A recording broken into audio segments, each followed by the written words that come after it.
how I describe it is that you have to have the different styles of leadership in your arsenal, in your backpack, in your toolkit, because you can't, we have to get away from the labels. We can't say, and I think that's the unconscious bias in us, right? The autocratic style, it's been labeled as the male style, and the nurturing style has been labeled as female.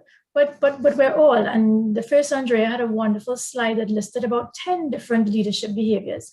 And that's what a true or authentic leader really is. So I have worked with many women and I've seen them blend very successfully.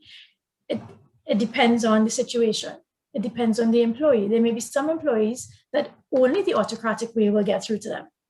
Sometimes when your subordinates are male and you know that there's some tension because you are now the female boss, you're young, you're female, you're Black.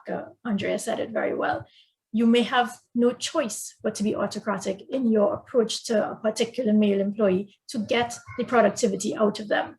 But there may be a completely different scenario where you have to lay off, you have to downsize, and you have to motivate the employees that are remaining to continue to do the same job they've been doing before with less staff.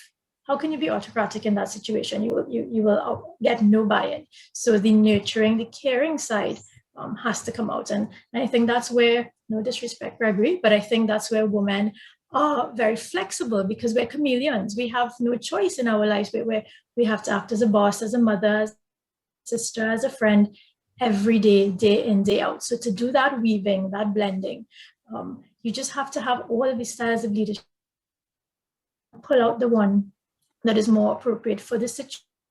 The employee, you have an employee who is constantly absent.